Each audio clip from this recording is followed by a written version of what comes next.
Castillo fuerte es nuestro Dios. Es una gran dicha que tenemos y esto muestra esa tensión.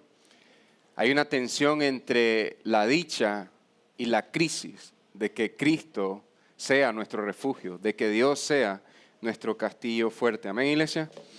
Bueno, bienvenidos todos a la casa del Señor, bienvenidos todos a Iglesia Bíblica Petra. Vamos a continuar en nuestra serie de Lucas y si ha estado aquí todo el capítulo 12, pues felicidades. Si ha estado de corrido, presencial, felicidades. Realmente ya estamos hoy en la última prédica de Lucas 12 y ha sido bendición este tiempo y nos preparamos para la siguiente porción, pero antes de hablar de esta porción, me gustaría empezar con una ilustración de algo cotidiano para muchos de nosotros. Creo que normalmente siempre hay alguien en la casa que está más pendiente del ambiente, del entorno, del clima. Esa persona de nuestros hogares que dicen que va a llover, las páginas de meteorología, ¿cuánto? ¿Qué probabilidad? 50% que llueva, 50% de que no. Pero apartando de eso, creo que hay una noción en ciertas personas de la casa que son más diligentes, más perspicaces, como puede ser que se pone nublado y estas personas son las primeras en ir a buscar la ropa para que no se moje. Creo que es lo normal, ¿no? Y empieza la ropa, hay que salir corriendo. O cuando escuchamos la campana del camión de la basura, hay que apurarse a agrupar la basura, ponerla en la calle para que se vaya la basura. Es un poco molesto cuando la persona que está diligentemente atenta en todas estas cosas, hay alguien que se queda sentado haciendo nada y dice, no escuchás que va a llover, no escuchás, ¿por qué no me ayudas a meter la ropa? Porque pareciera que los demás son ajenos a esta situación. Esto en cuanto al estar consciente de nuestro entorno. También puede pasar en un aspecto positivo en cuanto a la habilidad y talento que Dios nos ha dado. Entre la iglesia creo que hay mucha habilidad y talento. Siempre va a haber una persona que va a saber hacer mejor las cosas que otra. Y no hay nada malo con eso. Es probable que alguien pueda ser el mejor arroz de leche de la iglesia.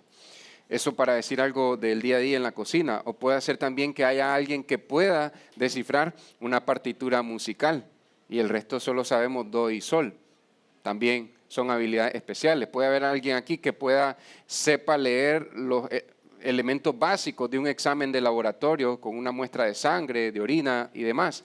Puede ser incluso que aquí haya alguien que pueda descubrir cuál es la falla a mejorar en un registro contable, en una contabilidad de alguna organización, de alguna empresa. Puede ser alguien que pueda notar algún detalle en una construcción, en una casa o en algo que se está preparando la comida y la persona con solo verlo dice, le falta sal.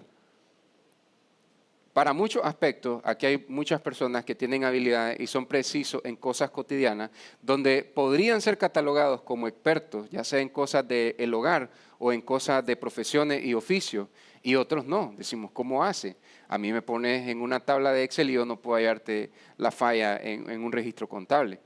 Podría hallar otras cosas en Excel, pero no eso. Y así cada uno de nosotros, ¿no?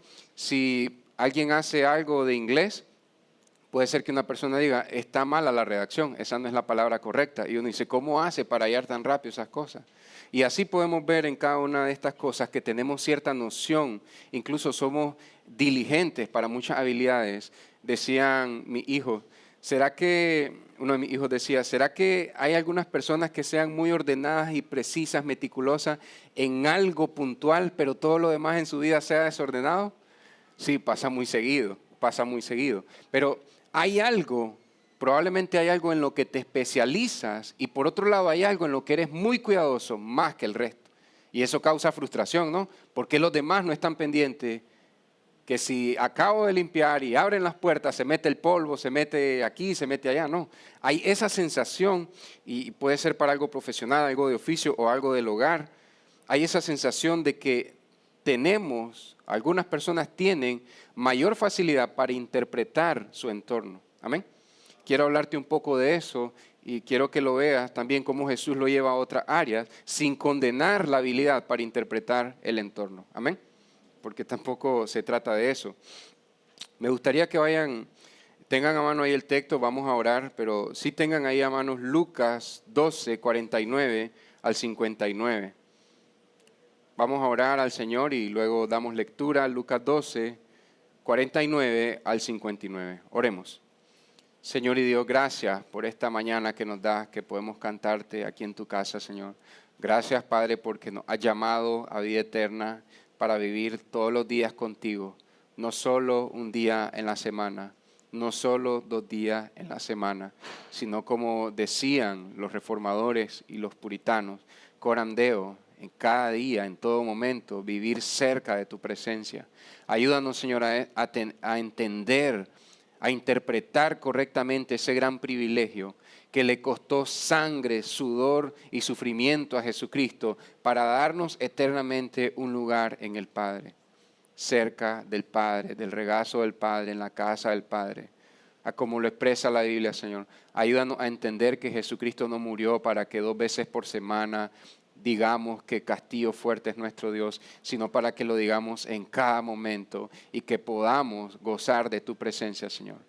Padre, gracias por cada persona acá que tiene habilidades y talentos para interpretar asuntos del día a día en áreas profesionales, áreas de oficio y áreas domésticas, Señor.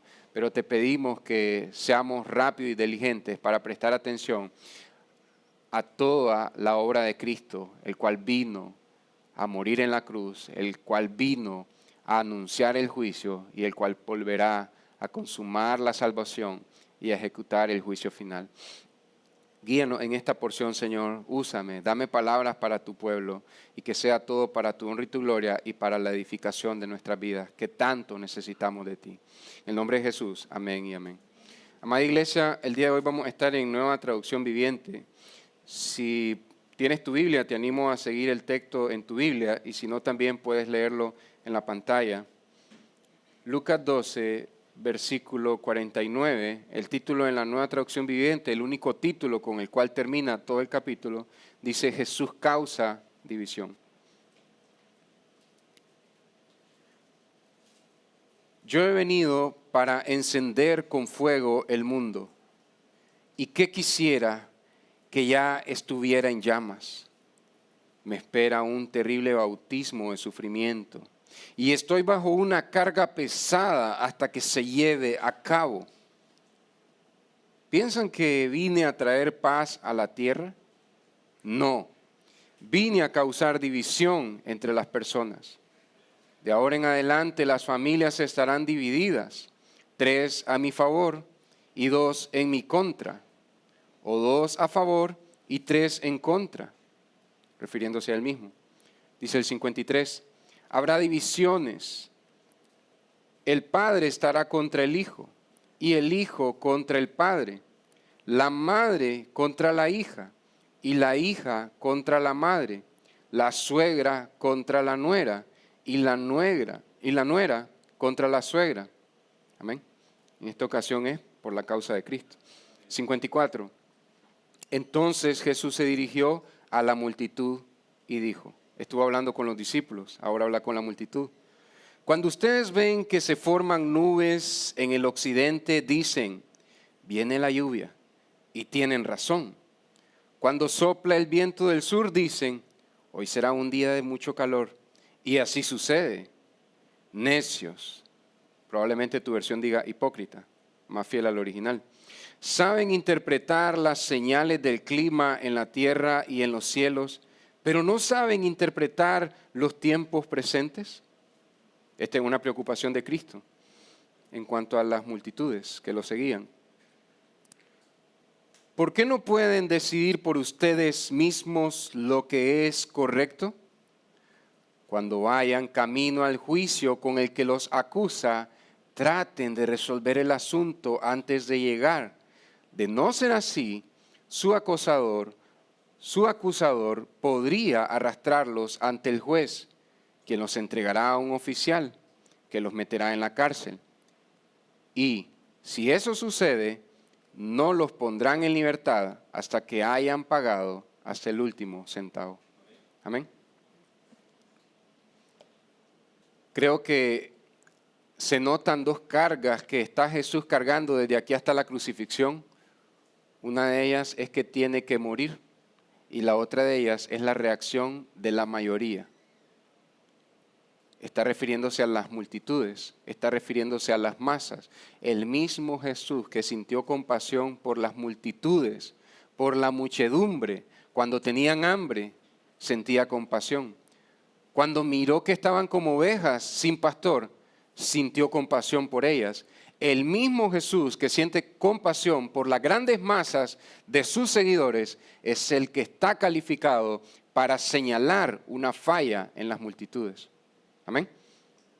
Y entonces, iglesia, nosotros pudimos ver alguna conexión de lo que hablábamos al inicio, ¿no? En el siglo I había personas que miraban las nubes, básico, va a llover, por lo menos parece que va a llover. ¿Cómo eso te hace cambiar tus acciones? Estabas sentada en tu sala y empieza la brisa, se pone oscuro, salimos corriendo a recoger lo que sea que se pueda mojar.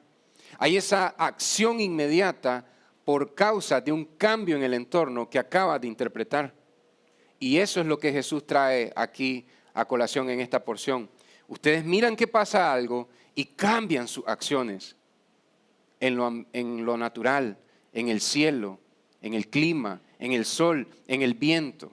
Nos pasa a nosotros, ¿no? Si tenemos algo muy liviano y hay un viento fuerte, mejor ya no voy a seguir teniendo eso sin prensa ropa o no voy a tenerlo así. Le voy a poner una piedra, voy a poner una cuña para que no se lo lleve el viento. Hay decisiones que tomamos por el entorno, porque nos disponemos a interpretar el entorno. ¿Qué dirías tú si una persona lavó un edredón un día soleado y empieza a nublarse y a llover y esa persona sigue con el control, cambiando los canales porque es que no he encontrado lo que voy a ver? Tú estás analizando el entorno y dirías, ¿qué le pasa a esta persona? ¿Por qué no reacciona? Me acaba de decir que está lloviendo, ¿por qué no hace nada? ¿Qué dirías tú analizando esta escena desde afuera, como un espectador que no puede interactuar? Algo no está bien. Esta persona está interpretando correctamente su entorno, pero no hace nada con la interpretación que hace. Iglesia, creo que esto es algo que sufre la iglesia en general, a nivel mundial, la iglesia de nuestro tiempo. Siguiente.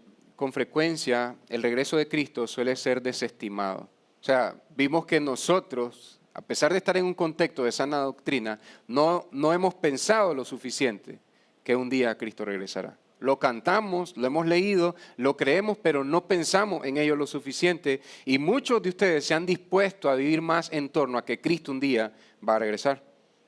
No diría que todos, pero sí Dios va despertando los corazones de entre ustedes.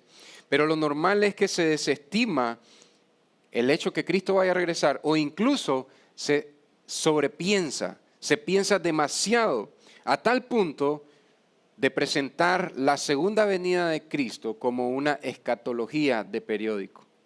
Escatología es el estudio del fin de los tiempos. ¿Cómo eso de estudiar el fin de los tiempos, escatología de periódico? ¿Según el periódico o según los noticieros? Yo tengo una doctrina del fin de los tiempos según los medios de noticias. Que si está en los años 50, si está en los años 40, en los años 30, y hay una guerra entre Alemania, Rusia, América, Inglaterra, dice, este Gog y Magog. En 10 años, en 20 años, cambian los países que están en guerra. No era Rusia, era tal lugar. Y esta persona es el anticristo. Esas son lecturas del fin de los tiempos de periódico. Es como un tipo de...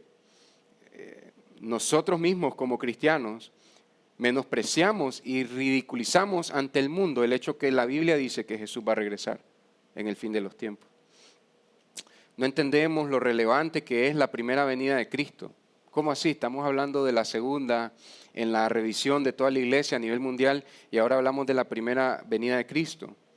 No entendemos lo relevante que es la primera venida de Cristo, la obra mesiánica, lo que Jesús vino a hacer como el Mesías, la muerte de Cristo, el Cordero de Dios, y no entendemos toda la tensión que viene por ser un fiel seguidor de Cristo.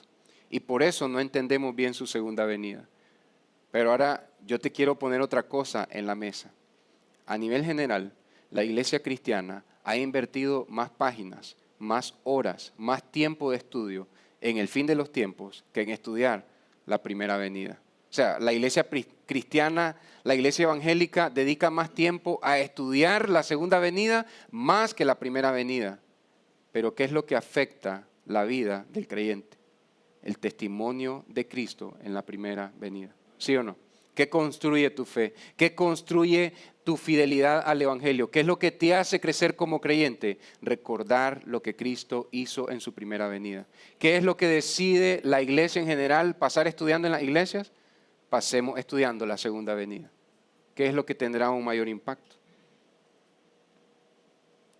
Iglesia, todo este ambiente de un estudio descuidado de la palabra del Señor, la primera venida, la segunda venida, alimenta esas falsas expectativas que ponemos sobre el Mesías. Y quiero que las veamos, esas falsas expectativas que tenía la multitud, puede estar también en ti y en mí. Yo tengo esta expectativa en cuanto a Cristo. Quizá estamos equivocados en algún área. Mira cómo Jesús advierte a sus discípulos esto que sufren las masas, que tienen falsas expectativas con una paz que se opone al reino de Dios. Yo te pregunto, ¿el mundo quiere paz, sí o no? Sí, amén. El mundo quiere paz. Y el mundo dice, wow, Jesús es una fuente de paz. Nos interesa Jesús. Pero lo vamos a poner a la par de Dalai Lama, del otro, de aquí, de allá, porque todos quieren la paz y el mundo quiere paz. Ese es el problema con las multitudes. Tratan de unir en un collar de varias perlas, de varias piedras distintas, meter que una de ellas es Jesús e ignoran que Jesús es la única perla de gran precio. No hay nada, lo demás es pura bisutería plástica a la par de Cristo, la perla de gran precio. Mira Jesucristo lo que dice en el versículo 49. Yo he venido para encender con fuego el mundo. ¿Lo lees? Esto es fuerte, ¿no? O sea, piénsalo. Fuego he venido a traer a la tierra. ¿Y qué quiero si ya se ha encendido? ¿Entiendes la palabra de Jesús? Por eso decimos repetidamente, Jesús no es ese hippie de bata blanca. Jesús es el Mesías, el Cristo de Dios, el hombre perfecto, el Dios perfecto que se encarnó para morir en una cruz. Ensangrentado, desvelado, sin comer, muriendo por nuestros pecados. Y él dice, fuego he venido a traer a la tierra. Pero tienes que saber esto. Cuando Juan y Santiago le pidieron, oramos para que caiga fuego sobre estos samaritanos, Jesús los confrontó. No se refería a eso. Se refería que su primera venida era traer el fuego de Dios sobre la tierra. Y él dice, y quisiera que el mundo ya estuviera en llamas. Quiero que este fuego que he traído se desborde por todo el mundo. No vamos a hacer una lectura violenta que no del texto, es la lectura del violento, el violento acto con el que Cristo te salva. ¿Cómo es eso? Él muere sufriendo violencia en la cruz. No abuso, violencia. Porque Él dice, a mí no me quitan la vida, yo mismo la pongo y la vuelvo a tomar. ¿Acaso no es perder la vida, no es un acto de violencia? Un acto de violencia del mundo natural sobre el cuerpo físico es un acto de violencia. Pero no es que Jesús viene a traer llamas de fuego como lo hizo Dios en varias ocasiones para juzgar a la gente rebelde en el Antiguo Testamento. Esta vez el juicio de Dios se está manifestando con gloria a través de la salvación y terminará en el juicio final. Por eso Él dice, he venido a encender fuego a la tierra, quisiera que ya estuviera encendido, quisiera que el mundo ya estuviera en llamas, pero me espera un terrible bautismo de sufrimiento. Jesús ya había sido bautizado por Juan el Bautista. Él se refiere a un terrible bautismo de sufrimiento apuntando a la cruz. Él va a morir en la agonía de la cruz, no por los clavos ni la corona de espina, aunque eso es una gran deshonra para el Hijo de Dios, aunque eso es un gran sufrimiento físico, se refiere a sufrir el rechazo de Dios. El hecho que Dios lo desapruebe en la cruz del Calvario por ser el recipiente de nuestros pecados. Ese es el sufrimiento de su bautismo. Pero hay otra cosa más que significa un terrible bautismo, aunque no ha llegado a la cruz. Cuando Él llega a Jerusalén, Él llora por Jerusalén. Jerusalén, Jerusalén, ¿cómo quise reunirte como la gallina reúne a sus polluelos, pero no quisiste? Eso es también el terrible bautismo de sufrimiento de nuestro Señor Jesucristo, que Él viene hacia el hombre, hacia la humanidad, y el hombre no quiere venir a Cristo. Eso hace sufrir el corazón de Cristo y también pensar que va a tener que recibir el rechazo del Padre. Jesús no le tiene miedo a los clavos, ni al madero de la cruz.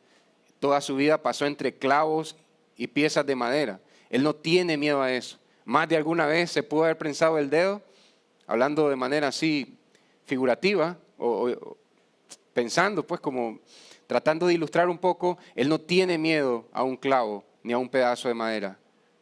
Lo que a Él le pesa en su corazón es sufrir el rechazo del Padre. Dios visita a su pueblo. Quiero decirte algo, espera un momento. Jesús es un mensajero de paz, es el príncipe de paz. Ha venido a traer paz a la tierra, sí, lo podemos leer en Lucas 2, porque Dios visita a su pueblo para traer paz. Pero quiero que veas, recuerda lo que dice Jesucristo, creo que en Juan, mi paz les dejo, mi paz les doy, no como el mundo la da. Hay una paz del mundo y otra paz es la paz de Dios. Te pregunto, ¿cuál quieres? La paz de Dios va a traer tensión y crisis a tu vida. No crisis emocional, no crisis psicológica, no crisis mental. Una crisis que produce tensión y conflicto. Porque este es un mensaje nada popular. Mira lo que dice Lucas 2:14. Voy a ver aquí. Este es el anuncio de los ángeles a los pastores. Gloria a Dios en el cielo más alto. Arriba, gloria a Dios. Y paz en la tierra. A eso ha venido Cristo. Cuando Él nació de la Virgen María, Él traía paz a la tierra. ¿Y qué estás leyendo en Lucas 12? He venido a traer fuego a la tierra. Va a haber división. Se van a dividir las familias, uno a mi favor y otro en contra. ¿Cómo es que dice aquí que trajo paz? Mira lo que dicen los ángeles. Paz en la tierra para aquellos en quienes Dios se complace. ¿Ves la diferencia? Paz en el mundo terrenal para aquellos en quienes Dios se complace. Por eso decimos que Dios visita a su pueblo y trae paz para aquellos que reciben a Cristo y su evangelio. Estos son en los que Dios se complace, los que reciben a Cristo y su evangelio. Así que Dios no tiene paz para aquellos que rechazan a Cristo y rechazan su evangelio. Dios tiene juicio. Dios tiene paz para aquellos que reciben a Cristo, reciben su evangelio y que no viven según las expectativas de la comodidad y de la complacencia. El mundo empuja eso, tu carne, mi carne empuja eso. Comodidad, complacencia. Si hacemos una votación, ¿qué prefieren? ¿La alabanza de pie o sentado? Todos votamos, 100% de la población de la iglesia votó que sentada la alabanza. Solemos ser así, ¿no? Si hacemos una votación, hasta el pastor va a votar eso. Buscamos comodidad y complacencia. Está en nuestra carne caída y no entendemos la gran ofrenda que es que estés de pies. Claro, si tu capacidad física y de salud te lo permite, que estés de pie ofreciendo tus rodillas y tus piernas y tus tobillos para adorar al Señor. Pero entonces mira esto. ¿Quiénes son esos que no viven según las las expectativas de la comodidad y la complacencia? Los discípulos de Cristo. Y cuando tú y yo querramos perseguir la comodidad y la complacencia como prioridad número uno, Jesucristo nos va a confrontar. Mira lo que le pasa a Pedro en Mateo 16, no vamos a ir ahí, solo te narro un poco. Mateo 16 pregunta a Jesús, ¿quién dice la gente que soy yo? Unos dicen que eres Elías, otros dicen aquí, otros dicen, ¿y ustedes quiénes dicen que soy yo? ¿Quién dice ustedes que soy yo? Tú eres el Cristo, el Hijo del Dios viviente. ¿Y qué le dice Jesús a Pedro? Excelente, Pedro, respondiste correctamente, diste la mejor respuesta posible y Dios te guió a eso por medio de su Espíritu Santo. Pedro dice, salí bien en el examen, pero luego Jesús dice, soy el Cristo, no se lo digan a nadie, tengo que morir en Jerusalén. Y Pedro le dice, Jesús, vení un momento. Jesús, ¿qué estás diciendo? Sos el Cristo, vos no podés morir. Mira, tal vez te lo estás tomando muy a pecho. Y él le dice, de ninguna manera eso te acontezca. ¿Qué es lo que le dice Jesús? Mateo 16, 23. Apártate de mí, me eres un adversario, porque no piensas desde la perspectiva de Dios, sino que piensas solo desde una perspectiva humanista, humana. Iglesia, ¿estás viendo tu vida cristiana, tu vida en esta iglesia, tu vida de fe desde la perspectiva de Dios? ¿Qué tan vinculado está al Hijo de Dios? Dice, Jesús me salvó, voy a entrar al cielo porque Jesús murió en la cruz por mis pecados. Te conectas con ese Jesús que rechazó su comodidad y su complacencia cuando fue sin dormir, sin comer, a morir en una cruz por ti. Nosotros votamos por tener sillas para sentarnos en la prédica. Jesús estuvo predicando sobre unos clavos. Consumado es, todo ha terminado, la deuda fue cancelada. Él predicó con unos clavos en sus pies y en sus manos.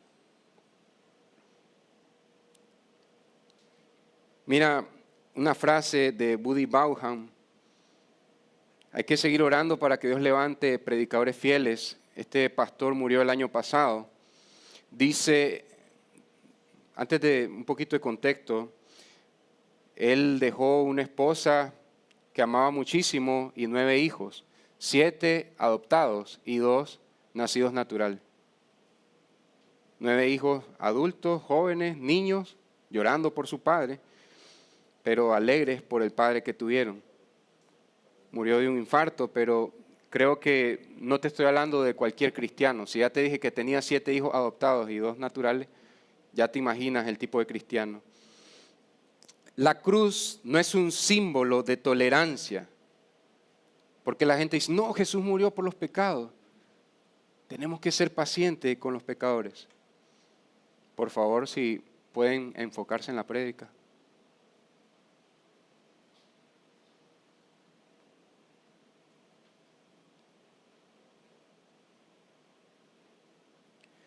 La cruz no es un símbolo de tolerancia.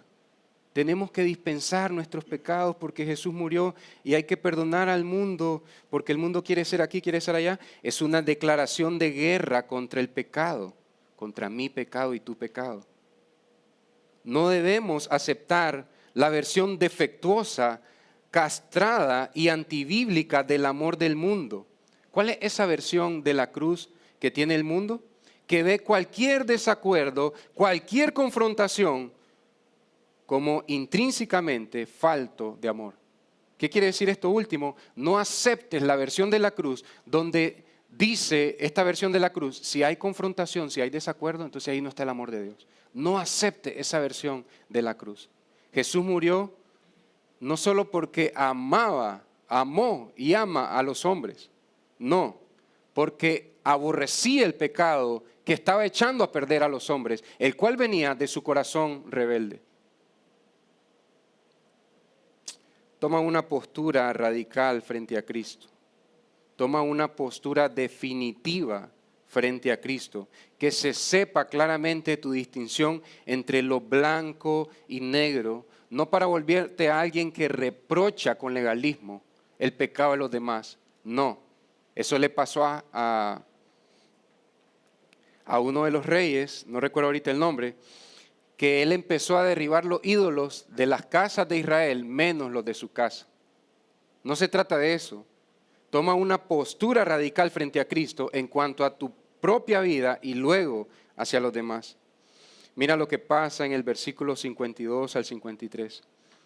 Dios exige que tomemos una clara y definitiva postura a favor de Jesús, la cual traerá crisis. Dice el texto, versículo 52, las familias estarán divididas, 3 a favor y 2 en contra. Imagínate una casa judía. Hay 5 personas en esta casa judía. Podrías decir papá, mamá y 3 hijos de 20, 28, están ahí todos en la misma casa, ¿verdad? Y están los padres de 30, 60 años. De esta familia de 5, dice Jesús, 3 a mi favor y 2 en contra. Algunos de estos 5 miembros, 3 deciden Jesús es el Mesías y otros dicen Jesús no es el Cristo de Dios. Unos dicen tenemos que arrepentirnos y confiar en Jesucristo porque el reino de Dios ha venido a la tierra por medio de Jesucristo, y otros dicen no, cuando venga el Mesías vendrá en un caballo blanco a derribar al imperio romano. Y empieza esta división y de repente uno de los miembros dice, hermano, hermana, papá, mamá, hijo, hija, eso que estás haciendo, Jesucristo dice que no es correcto. Dice Jesucristo que no solo es matar a la persona físicamente, sino aborrecerla en tu corazón. Es lo mismo que cometer homicidio. Y dice, este familiar está equivocado, Jesús está equivocado. Mientras yo no clave la daga en alguien, yo no he asesinado a nadie. Pero Jesús dice en su enseñanza que el que aborrece a su hermano ya cometió homicidio en su corazón. Yo no estoy de acuerdo con eso, no estoy de acuerdo con Jesús. Y empieza esta división en la familia por causa de Cristo. Jesús dice, 3 a mi favor y 2 en mi contra, o 2 a favor y 3 en mi contra. ¿Qué está diciendo Jesús? No siempre la mayoría de un mismo clan familiar, de una misma familia, de un mismo techo, no siempre la mayoría estará de acuerdo. Dice, 3 a mi favor y 2 en mi contra, o 2 a mi favor. Puede ser la minoría y 3 en mi contra. Puede ser que la mayoría de una casa, de una familia, estén en contra del Señor.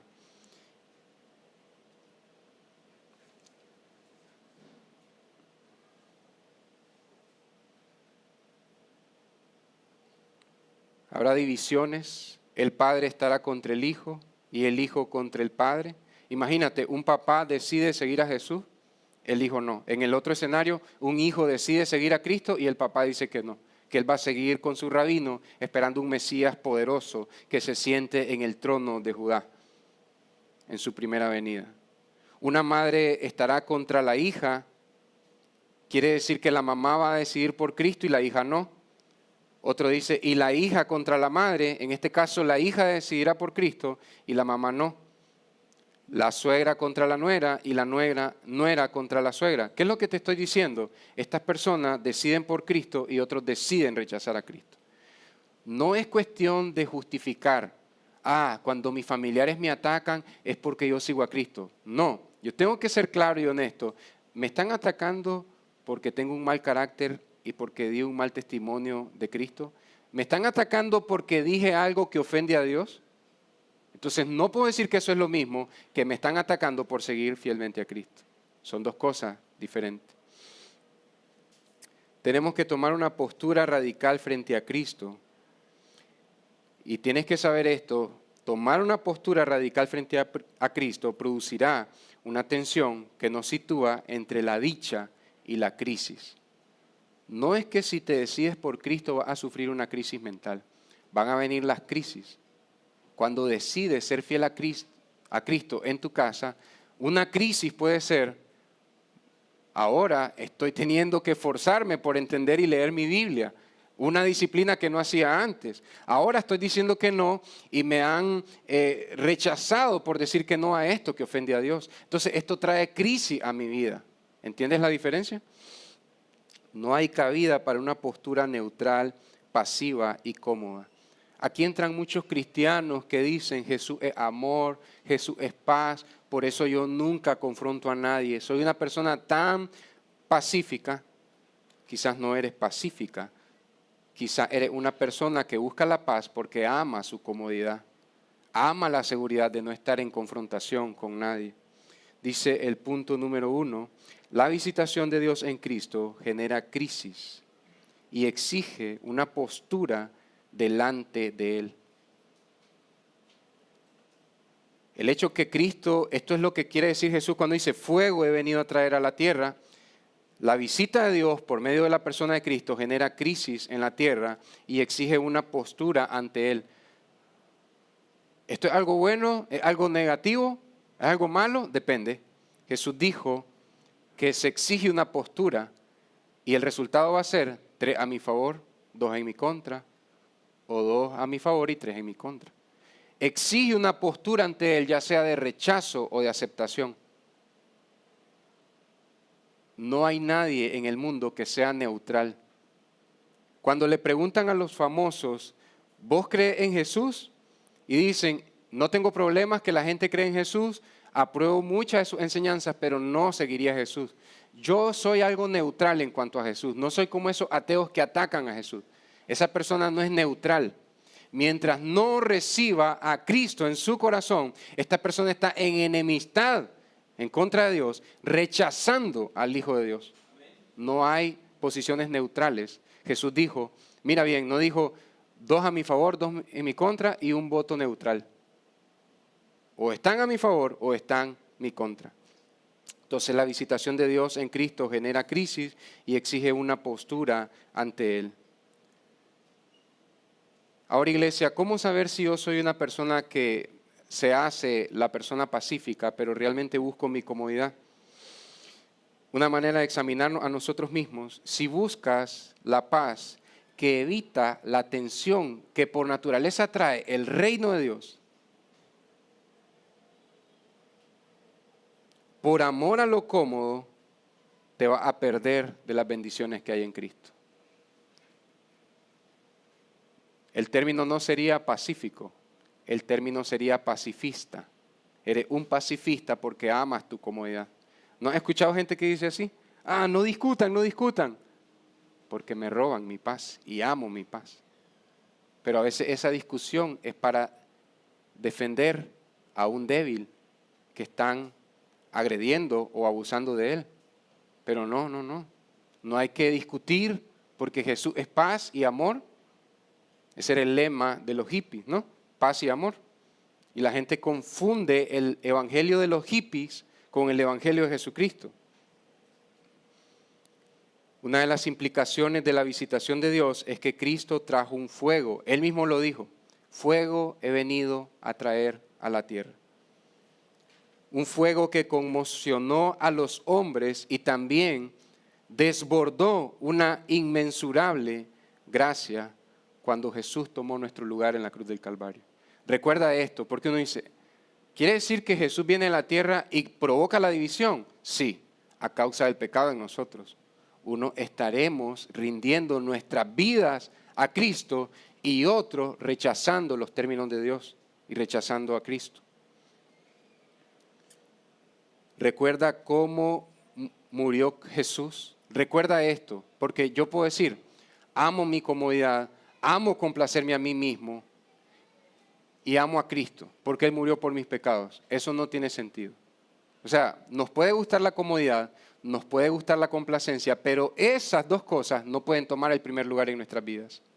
Si la comodidad y la complacencia toman el primer lugar de nuestras vidas, yo voy a rechazar a Cristo cuando las cosas se pongan difíciles. Y ahora, ¿cómo puede decir un cristiano, yo creo en Jesucristo, que murió en la cruz por mis pecados, pero no voy a leer la Biblia, no voy a orar, no voy a cantarle a Dios, no voy a adorar a Dios, no voy a ir a la iglesia, no voy a congregarme en una iglesia, pero amo a mi Jesús?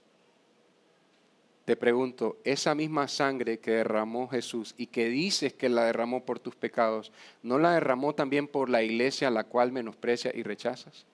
¿No hay una contradicción ahí?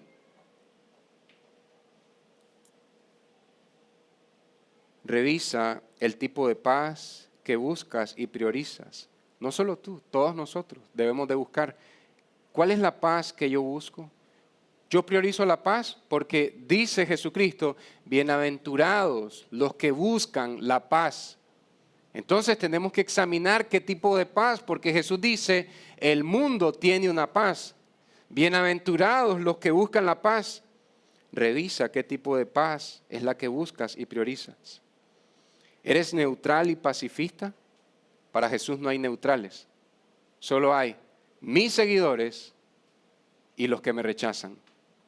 Los que vienen a mí por salvación y los que rechazan mi salvación. ¿Buscas la paz al mismo tiempo que priorizas tu comodidad y complacencia?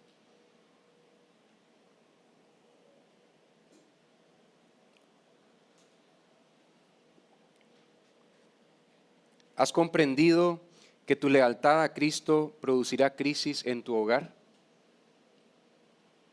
¿Has comprendido que tu lealtad a Cristo producirá crisis en tu familia? ¿En el trabajo? ¿Con los amigos? ¿Con las personas que ahorita te admiran? Mientras más muestres tu lealtad a Cristo, eso puede, no siempre, pero puede generar tensión, crisis. ¿Has comprendido que tu lealtad a Cristo producirá crisis en la iglesia? ¿Tensión? ¿Cómo es eso? Decides servir a Cristo, venir al montaje, preparar la iglesia, y hay una tensión porque dices, ahorita debería estar acostado, dormido, y venir hasta las 10, hasta las 11. Pero el hecho que vengas para mostrar tu lealtad a Cristo, cuando el Señor te llama a servir, claro, a excepciones de a veces que estamos enfermos, hubo un problema de salud y no podemos, pues se entiende el punto, ¿verdad? Hay algo que se nos impide físicamente venir, pero esas veces que Dios te llama y tienes la oportunidad de hacerlo, y no lo haces solo por comodidad y complacencia, no estás siendo leal a Cristo. Pero cuando eres leal a Cristo, se va a generar crisis en la iglesia. ¿Por qué? Ahora estoy luchando con sueño en la prédica porque me tocó duro en el montaje. No es porque te desvelaste viendo película en la noche, es porque estabas preparando la iglesia. Entonces está en esa lucha, en esa crisis, pidiéndole a Dios que te dé fuerza para no dormirte en la prédica. ¿Experimentas tensión al pensar sobre algunas relaciones? Es decir, yo creo que Dios me está llamando a apartarme de este tipo de amistades y eso genera estrés en mi corazón. ¿Experimenta esa tensión cuando evalúas algunas de tus relaciones, amistades? ¿Experimenta esa tensión? Tensión es como sinónimo de crisis. Al pensar en algunos temas morales, este texto dice que eso que estoy haciendo no es correcto. Pero no quiero leerlo porque eso me produce tensión. ¿Experimentas tensión y crisis al pensar sobre algunos temas controversiales? Pero si yo hago las cosas de esta manera, la gente me va a criticar. Me van a tachar la sociedad de una persona frívola. Siguiente. ¿Sigues a Cristo? ¿Eres fiel a Cristo?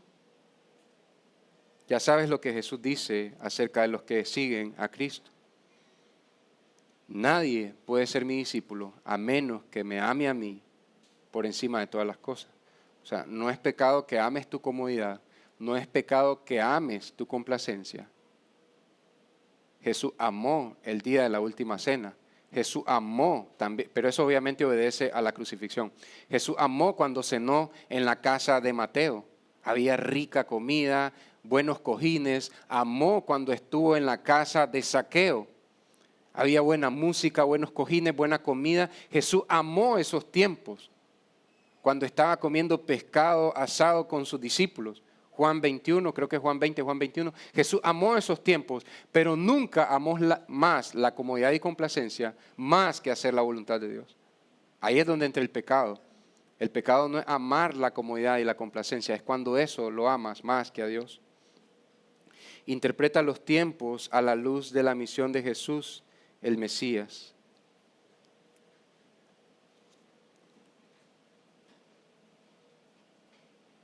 Mira el cambio que acaba de ocurrir ahorita en el versículo 54, eso solo está en tu Biblia. Pueden poner el siguiente, pero mira en tu Biblia, versículo 54. Entonces Jesús se dirigió a la multitud.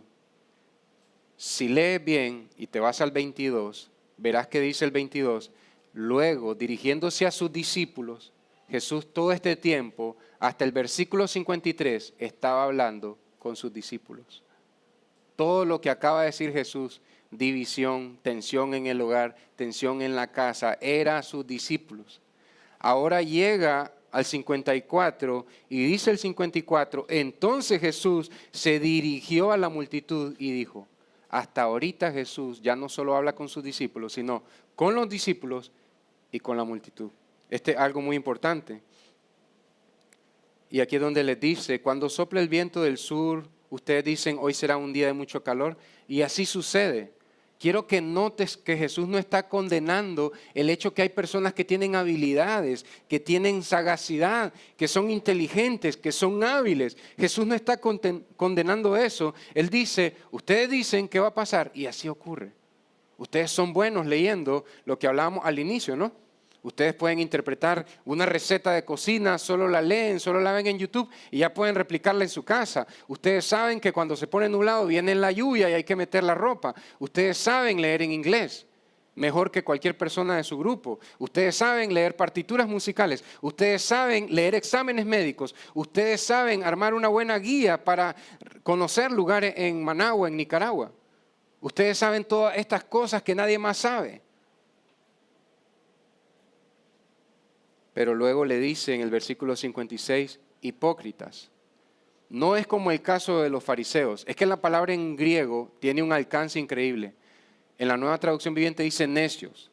Creo que también alimenta un poco el contexto. Cuando Jesús dice hipócrita, vamos a ver a lo que se refiere, pero primero leamos. Saben interpretar las señales del clima en la tierra y en los cielos, pero no saben interpretar los tiempos presentes. ¿Cuáles son esos tiempos presentes? Jesús vino a la tierra a vivir una vida perfecta, a declarar el evangelio del reino de Dios. Jesús vino a morir en la cruz por nuestros pecados. Jesús vino a morir, pero resucitará al tercer día porque Dios lo recibe como ofrenda perfecta, como el Cordero de Dios que quita el pecado del mundo. Jesús ha hecho muchos milagros y sanidades en Judea, en Galilea. Obviamente, Él es el Cristo, Él es el Mesías que esperamos. Jesús multiplicó los panes y los peces. Él es el Cristo, Él es el Mesías. Jesús dice, saben interpretar su entorno, pero no saben interpretar que ya vine. Es lo que Jesús está diciendo. Mira cómo ellos disponen su capacidad para lo terrenal y debido a ello Jesús los llama hipócritas. No por ser hábiles en lo que saben hacer. Jesús no quiere que dejes de ser hábil en lo que solo tú puedes hacer mejor que nadie. Creo que todos acá tienen algún talento, una habilidad. Jesús no está llamando a las multitudes a que dejen de hacer esas cosas. Jesús está diciendo, esta capacidad que ustedes tienen de interpretar, así deberían de ser diligentes para las cosas espirituales. No sé si te ha pasado, ¿no? Creo que si somos honestos, a todos nos ha pasado. Si pone en una plataforma o en la televisión, pone alguna película larguísima de más de 2 horas, no nos dormimos. Normalmente no nos dormimos. Pero pone una prédica de 45 minutos y empieza a escuchar las voces como en Snoopy. Guau, guau, guau, guau, guau, guau. Y nos dormimos. ¿No? Estamos leyendo algo, una noticia en el teléfono o en una revista, una novela, un libro de algo y estamos, guau, guau, guau. Tomamos la Biblia en la noche, en la mañana. Ay, me dormí. ¿Nos pasa o no nos pasa? Todo el tiempo que podemos pasar agachados buscando cosas debajo de la cama, debajo de la cocina, barriendo y todo, pero cuando nos agachamos a orar a las 5 o a las 9 de la noche, 5 de la mañana, 9 de la noche, ay, perdón Señor que me volví a dormir. O sea, nos suele pasar, ¿no? Entonces Jesús está haciendo un llamado y los confronta por no disponerse a examinar la venida de Cristo y por no decidirse a hacer lo correcto con la misma intensidad con la que hacen cosas del día a día. ¿Estás viendo? ¿Y por qué es que le llama hipócrita? Cuando se trata de descifrar el clima, cuando se trata de saber y entender esa receta que solo tú puedes entender, cuando se trata de decorar el jardín, preparar las maceteras, poner las flores y las plantas, buscar las cortinas, cambiar el color de pared, son muy habilidosos. Saben de música, saben de películas, saben de biología, saben de cosas que ni siquiera estudiaron, de computación, de informática, saben muchas cosas. Se meten en la piel del personaje como un experto, pero cuando les toca ponerse en la piel de alguien que ama a Cristo, es que soy malo para la Biblia, es que me cuesta orar, es que me cuesta aquí. Ese es el punto. No les dice fingidos, no les dice dos caras, sino que le dicen, en algún momento les toca tomar como que fueran un médico y leer un examen de algún sobrino, y no son médicos, buscan en Google, y, dice que tiene anemia, que tiene aquí, que no es prediabetes. Se meten en la piel del personaje doctor, pero cuando les toca abrir como un cirujano su propio corazón, no le entiendo a este pasaje. Es ese cambio de personaje que está bien hacerlo. Jesús dice, ¿por qué no traspolan esto para allá? Punto número 2. Entender los asuntos cotidianos y a su vez vivir sin actuar a la luz de la primera venida de Cristo es necedad. Por eso es que Él los llama necios. La palabra hipócrita también abarca necedad. Entender los asuntos cotidianos y a la vez no actuar a la luz de que Cristo ya vino es necedad.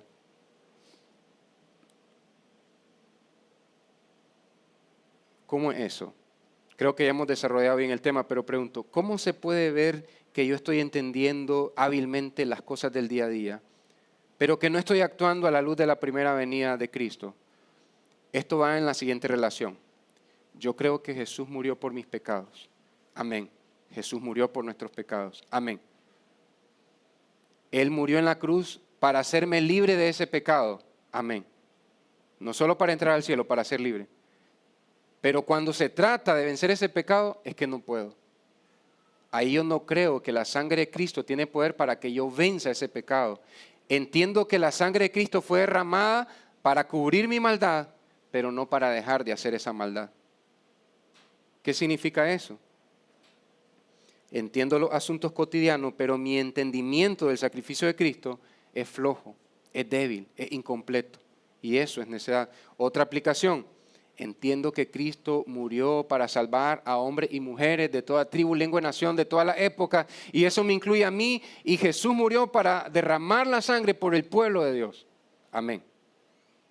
Pero no voy a ir a la iglesia, no voy a buscar una iglesia donde congregarme, no me voy a congregar en grupo pequeño, no voy a ir a los tiempos de oración, no voy a ir a los tiempos de escuela dominical, no voy a ir cuando se trate de servir a alguien, visitar a un enfermo, orar por un enfermo. No voy a orar por las peticiones de la iglesia. ¿Entiendes la necedad? Jesús murió por su iglesia y eso me incluye a mí, pero no voy a amar a la iglesia por la que Cristo se desangró en la cruz. Míralo bien aplicado en una sola porción en Hebreos 10, siguiente. Mira cómo el autor de Hebreos mezcla el menosprecio a la victoria de Cristo sobre el pecado, lo mezcla con el menosprecio a la comunión dentro de la iglesia. Dice el 24, considerémonos cómo estimularnos unos a otros al amor y a las buenas obras, no dejando de congregarnos como algunos tienen por costumbre, sino exhortándonos unos a otros. En este tiempo no habían martes y jueves grupos pequeños, no había escuela dominical, no había tiempo de oración, no había la organización que tenemos ahora. Los cristianos se miraban casi a diario. Y en este tiempo de verse casi a diario y hacer un culto en una casa, es donde el autor de Hebreos dice, no dejando de congregarnos, como algunos tienen por costumbre. Imagínate, de pasar a verse casi diario, ahora solo nos vemos dos veces por semana. Y dices que no puedes o te cuesta, sientes que estás haciendo mucho por la iglesia y que Dios te debería agradecer. Cuando se escribe la carta a los hebreos, la congregación, el grupo de creyentes, seguidores de Cristo se miraban casi a diario, hasta 2 veces al día, en la mañana y en la tarde, no dejando de congregarnos, sino exhortándonos unos a otros. A veces hay esa resistencia que porque en el grupo pequeño unos a otros nos exhortamos con la palabra, porque la Biblia dice que no dejemos de hacerlo. En el versículo 25, dice 26, porque si continuamos pecando deliberadamente, en el versículo 26 hay cabida para una persona que dice, creo que Jesús murió por mis pecados, pero voy a seguir pecando en este pecado. Si continuamos pecando deliberadamente, después de haber recibido el conocimiento de la verdad, Jesús murió por estos pecados, este tipo de pecados, ya no queda sacrificio alguno por los pecados, sino cierta horrenda expectación de juicio. Alguien que dice que cree que Jesús murió por sus pecados, pero se niega a abandonar sus pecados, lo único que le queda es una horrenda expectación de juicio y la furia de un fuego que ha de consumir a los adversarios. ¿Te acuerdas que Jesús dijo que vino a inaugurar un fuego en su primera venida? Este fuego se va a consumar en su segunda venida, en el juicio final. Cualquiera que viola, porque aquí decimos nosotros, no es muy exagerado que alguien no puede alcanzar salvación porque no suelta su pecado y porque deja de congregarse. No es muy exagerado eso. Cualquiera que viola la ley de Moisés muere sin misericordia por el testimonio de 2 o 3 testigos. ¿Cuánto mayor castigo piensan ustedes que merecerá el que ha pisoteado bajo sus pies al Hijo de Dios? ¿Cómo pisoteó al Hijo de Dios? Dejando de congregarse, amando su pecado. Ha pisoteado bajo sus pies al Hijo de Dios y ha tenido por inmunda la sangre del pacto. ¿Cómo ha tenido por inmunda la sangre de Jesucristo? Dejando de congregarse, dejando de exhortarse los unos a otros, dejando de luchar en contra de su pecado. Ya no quiere vencer sus pecados, quiere seguir en sus pecados porque dice que Jesús lo salvó de sus pecados, pero no se mira que lo salvó porque sigue esclavo del pecado. Por lo cual fue santificado y ha ultrajado al Espíritu de la gracia. Si tomamos esta actitud nosotros, estamos ultrajando al Espíritu de la gracia. Así que válido, iglesia, siguiente, que revisemos si vivimos menospreciando la obra de Cristo. Quiero hacer preguntas puntuales, aquí hay 3 preguntas. ¿Eres meticuloso con temas terrenales? Esta taza va arriba, la pasta de diente va abajo. Y deliberadamente flojo para lo concerniente a Cristo. Es una buena pregunta. ¿Flojo a lo concerniente a Cristo? ¿En tu vivir muestras disciplina y dedicación en esas habilidades que nadie hace mejor que tú? ¿Eres bien disciplinado? ¿Eres bien dedicado? Mientras exhibes pereza e indiferencia a la vida del Evangelio, aparta lo que Jesús dijo. Jesús dijo que la carne no está dispuesta. Jesús dijo eso. Aparta el hecho que tenemos que luchar contra nuestra carne, sino que si hay en tu corazón contra tu carne un deseo por ser diligente para crecer en una vida centrada en el Evangelio. Iglesia, ser flojo al examinar la visita de Dios en Cristo muestra que no queremos decidir y actuar para Dios. Una vez una persona le quería regalar un libro a alguien y la persona le dijo, no me lo des, porque yo sé que si yo tomo ese libro tengo que hacer lo que ese libro enseña. Pero eso no exime, lo vimos anteriormente, la ignorancia no exime de culpa. Entonces hay, iglesia, lo que se llama una ceguera voluntaria. La persona decide quedarse ciega y no comprender a qué vino Cristo. Mira, lo que Jesús está diciendo no es liviano. Mira el 57, Jesús reprende a la multitud, pero lo hace con una pregunta.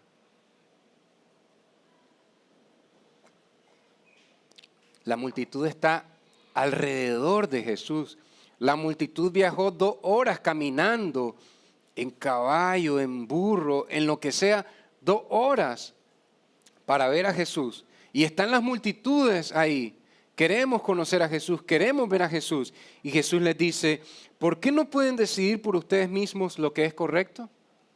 ¿No has escuchado a ese hombre terco que dice, hermano, hermana, sé que tengo que cambiar en mi casa, en mi trabajo, pero mientras la gracia de Dios no me capacite, no puedo hacer eso que Dios me está llamando a hacer? ¿Qué es lo que dice Jesús? ¿Por qué no pueden decidir por ustedes mismos lo que es correcto?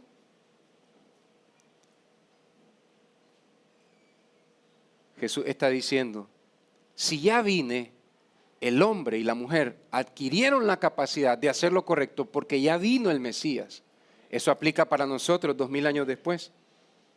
Dios nos visitó en la primera venida del Mesías y hasta hoy en día la multitud de cristianos, la masa de los cristianos, la mayoría de los cristianos en la actualidad también siguen menospreciando todo el significado de la obra de Cristo y dicen, no es para tanto. Muy exagerado, muy severo, muy severo. Estás poniendo a una persona que es educada, paga sus impuestos, ofrenda en la iglesia, es honesto en su trabajo, dedicado, la estás poniendo en un lugar del infierno solo porque no tiene una vida de devoción a Cristo.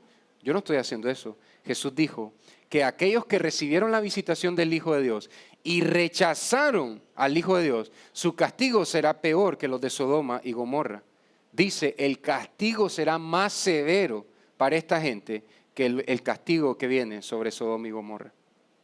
Jesús está diciendo que un pecador pendenciero, lejos de toda brújula moral y lejos de todo valor cristiano, lejos de toda la orientación hacia la verdad de Dios, esta persona tiene un castigo menos riguroso, menos severo que aquel que se mete en una iglesia y no se viste con las pieles del cordero para actuar.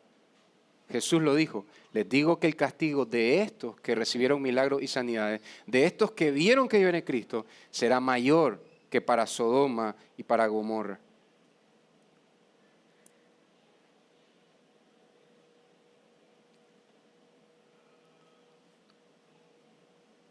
La multitud en la actualidad sigue menospreciando todo el significado de la obra de Cristo. ¿Y por qué es que se menosprecia el significado de Cristo? Para no tener que someterse. Mientras menos sepa de qué es lo que vino a hacer Cristo a la tierra, menos voy a tener que obedecer. No, tienes que leer más tu Biblia para saber más a qué vino Cristo y saber el mensaje que está abrazando.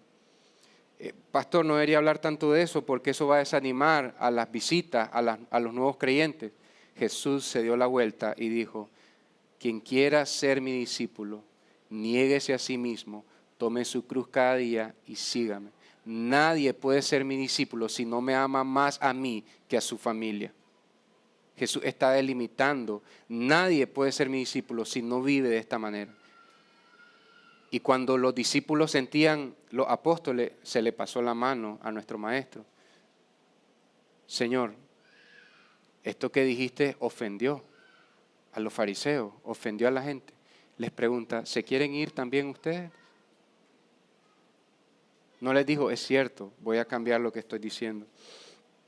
Y mira así algo tierno que hace Cristo, lleno de compasión y bondad, en los últimos 2 versículos. Cristo quiere que decidamos por nosotros mismos, que tú tomes tus propias decisiones. Mira qué es lo que pasa. Sé que lo correcto es salir ahorita corriendo porque va a llover y se me va a mojar la ropa, pero a menos que la gracia de Dios no venga a mi vida, yo no puedo salir a hacer lo bueno. Te levantas y vas a agarrar la ropa. Sé que es correcto actuar de esta manera y sé que no debo hacer esto. Y porque ya entendí que es lo correcto, voy a vivir de esta manera. ¿Qué dice un hombre o una mujer que se resisten a hacer? Es que mientras Dios no me mueva, yo no me voy a mover. ¿Por qué no se deciden a hacer lo correcto? ¿Por qué no juzgan? Dice la Reina Valera y la Nueva Biblia de las Américas. ¿Por qué no juzgan por ustedes mismos qué es lo justo? Y entonces dice Jesús en el 58, siguiente, 58, ahí correcto. Cuando vayan camino al juicio con el que los acusa, traten de resolver el asunto antes de llegar. Quiero que te quedes con esas palabras. No han llegado, van rumbo a un juicio, llevan a su prójimo se sintió mal con ustedes y les dice, me agrediste, me agravaste con esto que me hiciste, pero me agraviaste. Me siento mal y vamos donde el juez. Cuando van camino al juicio con el que los acusa, traten de resolver el asunto antes de llegar. De no ser así, su acusador podría arrastrarlos ante el juez, quien los entregará a un oficial que los meterá a la cárcel. Y si eso sucede, no los pondrán en libertad hasta que haya pagado el último centavo. Él está diciendo esto a la multitud. Si alguien los acusa por hacer lo malo, pónganse de acuerdo antes de que lo lleven al juzgado. Ahora imagínate la multitud aplicando esto. Esta persona tiene algo contra mí, tiré basura a su patio, me va a meter una multa en la alcaldía, le voy a pedir perdón y voy a ir a recoger la basura y le digo que no vuelve a ocurrir eso, antes de que me vaya a denunciar a la alcaldía. Espérate. Esto es en lo horizontal. Esto podría llevarlo a lo vertical también. Si un día voy a compadecer ante Dios, es mejor que le pida perdón a Dios ahorita, de corazón, por mi apatía, por mi flojera, por mi frialdad, antes de que venga el día del juicio. ¿Entiendes cómo estamos llevando el mandato de Jesús para las relaciones interpersonales? La aplicas con la gente, pero también para con Dios, porque Jesús dice, camino al juicio. Traten de resolver el asunto antes de llegar. Punto número 3, tomemos decisiones correctas a la luz de la visitación de Cristo y de la gloriosa y eterna reconciliación con Dios.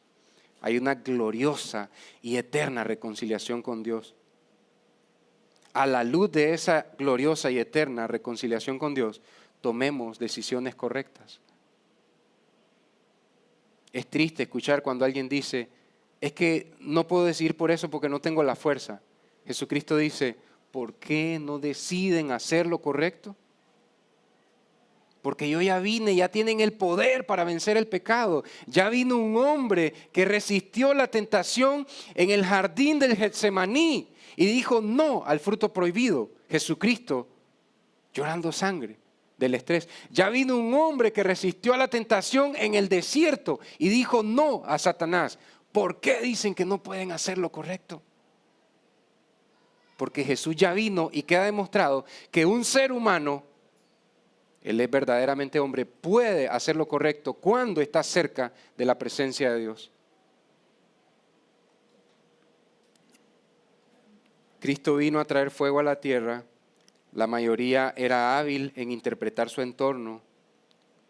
Sabían traducir a griego, a hebreo, a arameo. Entendían las escrituras de Ezequiel, de Isaías, sabían ver el clima, sabían muchas cosas, pero eran flojos para comprender que el que estaba frente a ellos era verdaderamente hombre y verdaderamente Dios, Jesucristo, que venía a morir por ellos. No necesitaban saber que era divino. Tenían Isaías 53, Él fue molido por nuestras rebeliones, Él fue aplastado, Dios quiso aplastarlo para traer salvación a nosotros. Ellos tenían que entender a lo que venía Cristo, porque todo el Antiguo Testamento apuntaba a Él, la simiente de la mujer que iba a traer salvación a la humanidad. En ti serán benditas todas las familias de la tierra. Tenían todo lo necesario para entender que el Mesías venía a sufrir, pero ellos se negaron a arreglarse con Dios.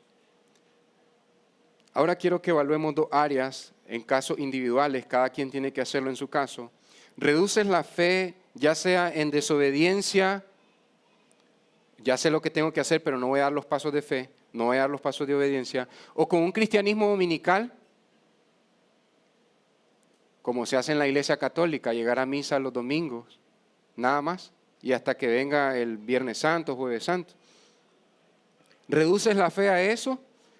Creo en Cristo, pero no doy pasos de fe. Creo en Cristo, pero solo voy los domingos a la iglesia. Esfuérzate por entender la misión de Cristo. Iglesia, nos engañamos a nosotros mismos si pensamos que nuestra resolución de problemas compensa nuestra apatía hacia Cristo. Como yo soy bueno en esta área, eso compensa que soy un mal cristiano meditando en el Evangelio, leyendo la Biblia, recibiendo discipulado, una vida centrada en el Evangelio. Como yo soy bueno en esta área y llevo ofrenda a la iglesia y hago esto y canto y doy limosna a los pobres, Jesús dice, está bien lo que están haciendo, pero tienen que interpretar que yo ya vine y vivir fielmente, fervorosamente y apasionadamente hacia mí. Nos engañamos si pensamos que nuestra resolución de problemas, que nuestras habilidades compensan nuestra apatía hacia Cristo, hacia su obra y hacia su iglesia. Mira lo que dice, vamos a ir terminando, lo que dice Hebreos 9:27.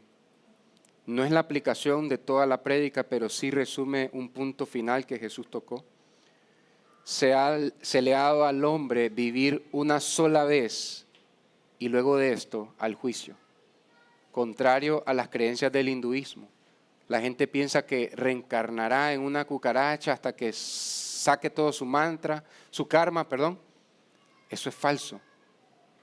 Ahora las películas te empujan un multiverso, que en otro universo sos un buen cristiano, que en otro universo sos un buen hombre, una buena mujer. No, la Biblia dice, se le ha dado al hombre vivir una sola vez y después de esto al juicio.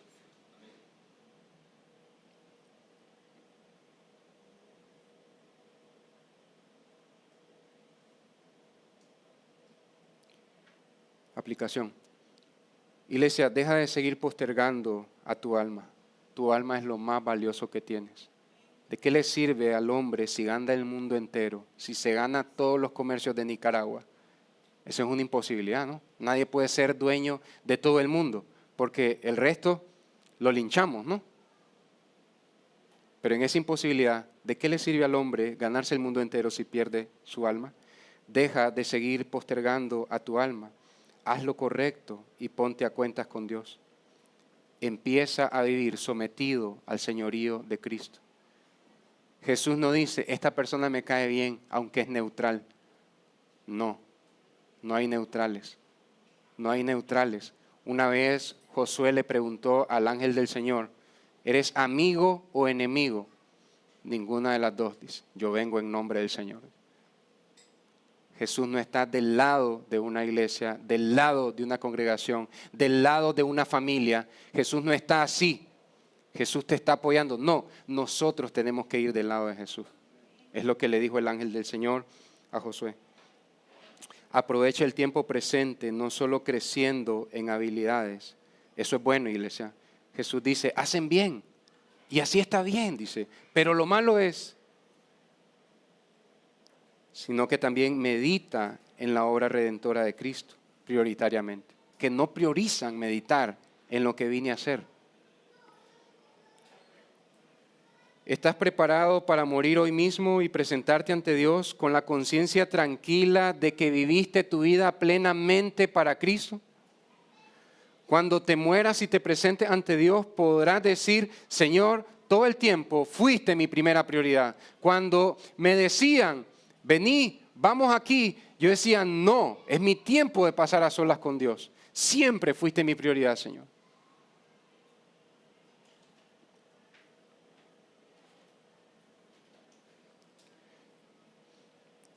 Señor y Dios, gracias, Padre, por tu palabra, Señor. Gracias por esta última porción en Lucas 12, Señor. Realmente se puede sentir la tensión y la crisis en el fuego que Cristo trajo en su primera venida. Y por eso es que Él, en este mensaje tan intenso, metió la frase, pero vine a sufrir un bautismo, refiriéndose a que Él sufría la apatía de la gente. Le dolía en su corazón ver que en sus 3 años de ministerio había gente que malinterpretaba las señales y los milagros, Señor. Y también Él sufría por la agonía de saber que iba a sufrir el rechazo del Padre en la cruz, Señor. Él dijo eso porque dice, le hablo de esta manera porque yo soy el que vengo a morir por ustedes. Señor, guarda la iglesia de pensar que soy yo hablando de una tensión, sino que entendamos todos que es Cristo hablando de esta manera a sus discípulos y a la masa de seguidores de Cristo. Porque tú has venido por ese remanente fiel. Para ti no hay neutrales, Señor. Si pensamos que hay neutrales para ti es porque nuestro corazón es engañoso y perverso y nos tiene envuelto en una mentira, en una ilusión. Ayúdanos a ver tu verdad, Señor. Que no nos muramos creyendo una fantasía y una ilusión y nos despertemos decepcionados en el resto de nuestra vida para toda la eternidad. Queremos morir con la esperanza segura que veremos a Cristo glorioso, alto y sublime, rodeado de gloria y majestad, y que Él nos da la entrada al cielo porque Él murió por nosotros y que nosotros respondimos todo el tiempo con una vida fiel de devoción y abnegación, dándole a Él el primer lugar, aún en contra de nuestra comodidad. Ayúdanos a crecer como iglesia, a ser una congregación que expresa que la prioridad es Cristo antes que nuestra comodidad. Poder hacer crecer los grupos pequeños, la comunión en los grupos pequeños, el servicio en la iglesia, no para hacer las cosas más fáciles, sino para glorificar más plenamente a Dios y dejar de ser uno más del montón de la multitud que sigue a Jesús y ser ese remanente fiel que dicen: ¿a quién iremos si solo tú tienes palabras de vida eterna? Ayúdanos, Señor, en tu gracia. Queremos decidir lo que es correcto, queremos juzgar lo que es justo para hacer tu voluntad y responder conforme a ese sacrificio donde derramaste tu sangre, ocupando el lugar que nosotros teníamos que ocupar. En el nombre de Jesucristo, amén y amén. Amén, iglesia. Soy muy amados. Que el Señor los bendiga a todos.